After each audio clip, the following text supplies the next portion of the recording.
Olá pessoal, meu nome é Thiago Juan e esse é o quinto e último vídeo da série Abelhas. Bom, no vídeo anterior a gente falou um pouco sobre como a gente pode ajudar as abelhas. E no vídeo de hoje a gente vai fazer uma oficina de como confeccionar um ninho temporário para abrigar as abelhas nativas sem ferrão em casa. Existem algumas possibilidades de como a gente pode ter abelhas, começar a cuidar e ser cuidado por essas abelhas em casa.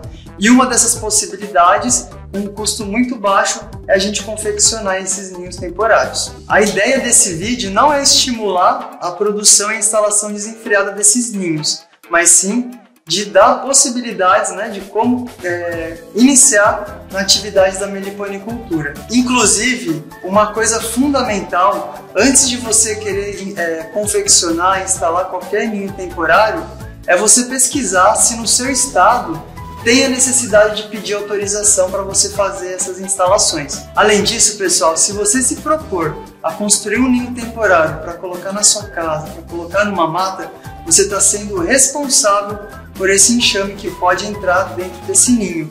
O que a gente vai mostrar aqui é só um pedacinho desse início na meliponicultura. Você vai precisar estudar bastante sobre a biologia das abelhas e o manejo para você conseguir passar para as próximas etapas, que consiste na transferência desse enxame que vai estar nessa garrafa, ou no ninho, de acordo com o material que você utilizar, para depois passar para a caixa e continuar os manejos para garantir que esse enxame vai se manter saudável. Vamos para a parte prática agora. Como a gente falou nos outros vídeos, pessoal, as abelhas nativas sem ferrão, elas precisam de cavidades pré-existentes para formar as suas colmeias. Então a ideia é a gente proporcionar um espaço, um local, um oco, uma cavidade para esses enxames poderem fazer seus ninhos aqui. E é aí que eu quero que vocês se peguem aos princípios e não nos materiais que nós vamos utilizar aqui. Bom, hoje nós vamos utilizar uma garrafa, mas poderia ser uma caixa de leite, tem muita gente que gosta de usar pote de sorvete, enfim, alguma cavidade pré-existente. No caso aqui, então, nós vamos usar a garrafa. O outro princípio seria o conforto térmico. Então a gente vai utilizar aqui um papelão, mas poderia ser também um jornal ou outro tipo de papel. Por quê?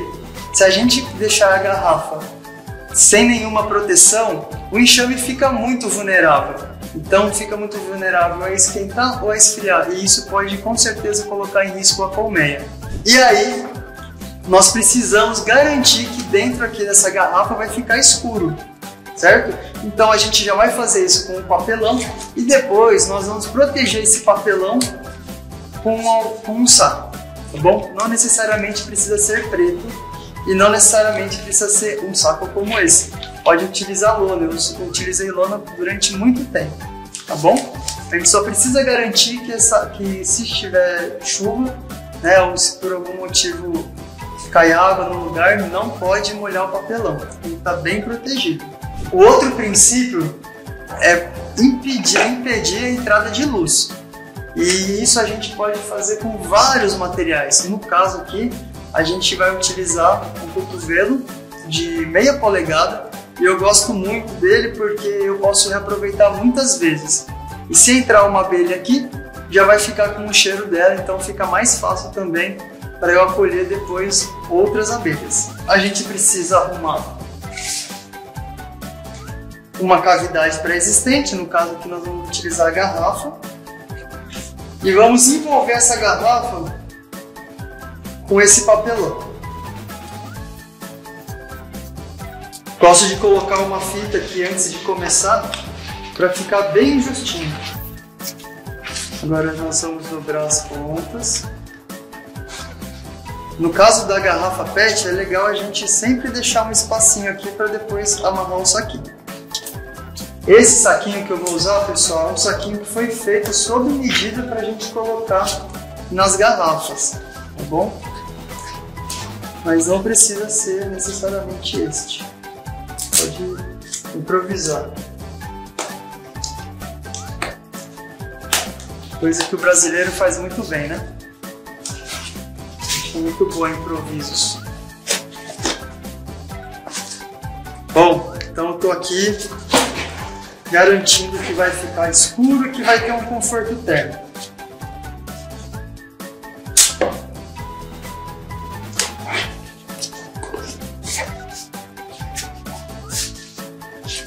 Quanto mais material a gente conseguir reciclar, melhor.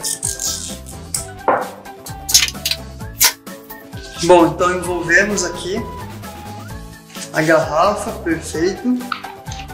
E agora nós vamos colocar a entrada. Pessoal, existem muitas formas de fazer essa entrada, né? Eu trouxe aqui poucos exemplos, mas tem gente que gosta de pegar a mangueira de irrigação, esquenta ela, entorta para formar esse cotovelo. Algumas pessoas usam diretamente essa conexão para a mangueira de irrigação também. Pode pegar então esse cotovelo, um pedacinho de cano de meia polegada, que foi o que eu fiz aqui. E aí você pode colocar diretamente na tampa.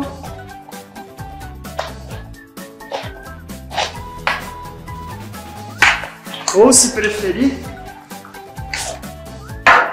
pode fazer um ajuste para encaixar certinho.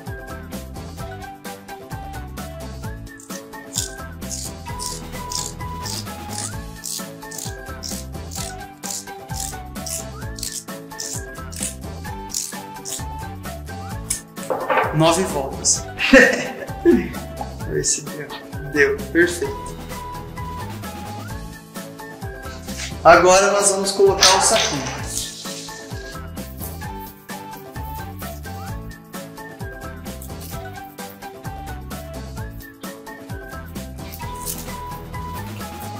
Perfeito. Quase acabamos. Agora, pessoal, nós vamos utilizar um produto que é um atrativo. Isso daqui é uma solução alcoólica com cera de abelha nativa e resinas. E isso, pessoal, vocês podem encontrar facilmente. Tem muitos meliponicultores que vendem esse atrativo, mas é importante que vocês verifiquem mesmo a procedência para ver se realmente é um produto de qualidade, tá bom? Isso daqui é importante, é essencial? Não. As abelhas, se elas encontrarem um lugar que está apropriado para elas, elas vão fazer o seu ninho. Mas foi observado que onde mais tinha enxameação de novas abelhas é onde já teve abelha. Então, partindo desse princípio, que começou a utilizar então os atrativos, né? Pegar o material dessa abelha, diluir no álcool, e aí pode ser o álcool de cereais. Isso daqui então, por exemplo, foi o que eu utilizei. Então, quando a gente vai fazendo os manejos das abelhas, vai sobrando bastante material que às vezes a gente tem que retirar. Então aqui tem cera que a gente coloca no álcool e fica durante aí um tempo agitando esse material dentro do álcool até formar isso daqui. É muito cheiroso. Então agora nós precisamos banhar toda essa garrafa com esse atrativo.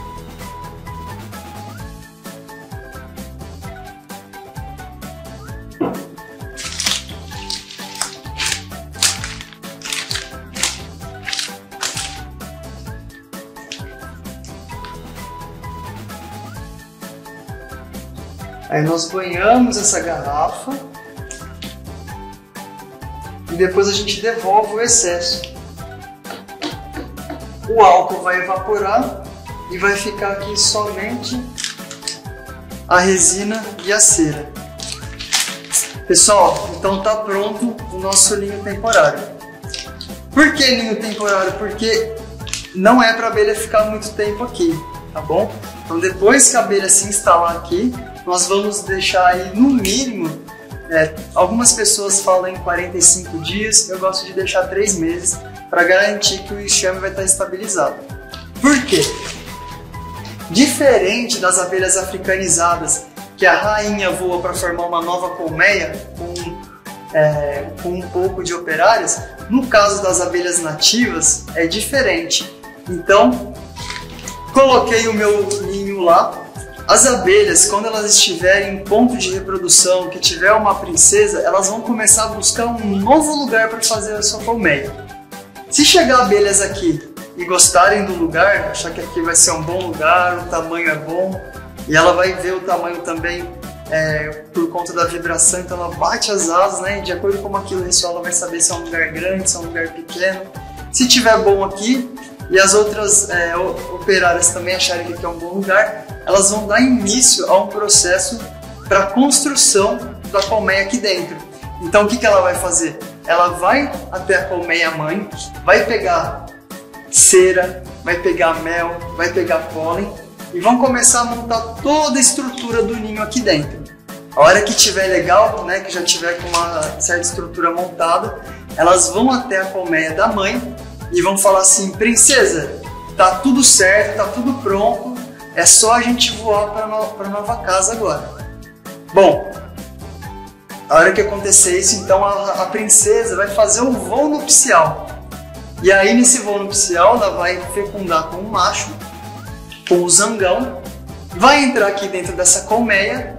E aí que o abdômen dela vai começar a ficar muito grande e ela não vai mais conseguir voar. Então ela só vai ficar aqui dentro dessa nova colmeia. E aí então vai começar a fazer a postura e vai se dar então início a um novo enxame, tá bom? Então tem muitas pessoas que falam assim: a abelha estava ali, mas ela foi embora. Ela não foi embora, né? Se ela saiu de lá é porque ela morreu. Então, por isso que a gente tem que ter muito cuidado, tanto na instalação quanto no manejo desses enxames. Por isso que eu falei que é importante a gente estudar também. Então, se você vai se propor a colocar um ninho temporário como esse na sua casa ou na mata, é muito importante que você estude, né, para garantir, e peça ajuda também para quem já trabalha com as abelhas para ajudar nesse processo, para transferir para uma caixinha. No caso, então, aqui eu trouxe uma caixinha de uma abelha jataí, e esse modelo aqui é um modelo que a gente chama WF. Então, cada abelha vai ter uma caixa específica. Esse aqui, no caso da jataí, é um modelo possível de caixinha para jataí. Então aqui, essa parte é onde nós colocamos o ninho, e aqui é o espaço da melbeira, onde ela vai estocar o seu alimento, né? O pólen, o néctar, o pólen, o mel e resinas. Existem mais de 330 espécies de abelhas nativas sem ferrão, e cada uma tem uma necessidade específica. Então, por exemplo, tem abelhas que, nossa, esse espaço aqui é muito legal, muito bom, para mim é o suficiente. Agora, tem abelhas como, por exemplo, os captotrigonas, abelhas do gênero Melípona, que já necessitam de um volume maior, tá bom? Então, por exemplo, se for para pegar uma borá, uma escaptotrigona, já é bom um volume aí para mais de 3 litros, tá certo? Aí então eu faria o mesmo processo aqui com uma garrafa, um recipiente maior. Mas se for um volume muito maior, como por exemplo, tem gente que coloca galão de 20 litros, também existe uma forte possibilidade de uma apis mellifera, né, abelha com ferrão, ocupar também esse espaço. Então é muito bom ficar atento a essas questões. Além dessas abelhas, pessoal, que formam colmeias, a gente também falou das abelhas solitárias no primeiro vídeo. E aí que eu trouxe um exemplo para vocês. Então vocês também podem cuidar e ser cuidado pelas abelhas solitárias em casa, de uma forma muito simples. Tudo que você precisa é alguma madeira em decomposição, né, algum pedaço de madeira, e aí você vai fazer furos, desde 2 milímetros até 10, 12, 15 milímetros, para abrigar então essas abelhas. Então aqui eu trouxe um tronco, esse aqui no caso foi a própria natureza que fez esse furo aqui. Então a gente vai utilizar para oferecer para as abelhas solitárias, tá bom? Então você pode pegar um pedaço de madeira e fazer vários furos, que nem foi apresentado no vídeo 1, e você pode ter em casa, então, criar esse espaço para elas também, e que são muito importantes. Então, só para reforçar, esse aqui é uma caixinha para uma mirim preguiça. Essa caixinha aqui eu gosto de usar, dá para usar para várias espécies, mas aqui eu costumo utilizar para a Plebeia droriana, né? É um baú, gosto muito também. Bom, pessoal, depois então que a gente fez o ninho temporário, é hora de instalar. E qual é o melhor lugar para instalar? O melhor lugar é um lugar que seja protegido do sol, mas que tenha uma boa luminosidade. Se for para pegar sol, se tiver que pegar sol, tem que ser um período muito curto. Inclusive, algumas abelhas até gostam, como por exemplo a marmelada. mas o ideal é que você proteja do sol, porque como a gente coloca normalmente um plástico preto, ele esquenta muito. Então é muito importante a gente ter esse cuidado. Outro lugar que é muito bom é colocar em árvores que tem troncos grossos, bifurcações. Perto do beiral do telhado também é bom, na varanda, perto da de flores. Isso é muito bom. Só precisa então tomar cuidado maior com o sol. Beira de mata também é legal. E aí, pessoal, que também vem a responsabilidade da onde a gente coloca essas garrafas, né? Esses ninhos temporários. Porque às vezes as pessoas colocam na mata, depois esquece, fica lá, entra abelha e aí acaba depois matando essa abelha, né? E fica esquecido. Então, muita responsabilidade onde colocar os ninhos temporários. Além disso, pessoal, também é muito importante a posição. Quando a gente deixa a garrafa de ponta cabeça, a umidade que vai ser produzida aqui dentro dessa garrafa já vai escorrer, né, e já facilita para as abelhas. Além disso, impossibilita a entrada de água, né? Se a gente colocar assim, além de começar a acumular aqui umidade, aqui também pode entrar água. Então a melhor forma da gente colocar é de ponta cabeça, certo? Com a entradinha para baixo. Então é isso, pessoal, nós estamos encerrando então com esse vídeo a nossa série. E o objetivo foi mostrar um pouquinho sobre a diversidade das abelhas, a importância e instigá-los também a começar nessa atividade que é muito importante e cada dia que passa se faz mais necessário. Então a gente pode cuidar dessas abelhas, ser cuidado por essas abelhas em casa, inclusive se o ambiente permitir a gente ainda pode colher o mel em casa, né? O nosso próprio mel produzido em casa, sempre pensando nas abelhas, né? E quando a gente colhe também, a gente colhe o excedente. Porque se ela estiver num lugar de abundância, elas vão produzir muito mel, muito mais mel do que elas necessitam. E isso a gente vê pela experiência. Então, dá para sim para a gente cuidar dessas abelhas e ter uma relação muito saudável. Espero que vocês tenham gostado, que tenham ficado instigados a saber um pouquinho mais sobre esse universo das abelhas. E muito obrigado!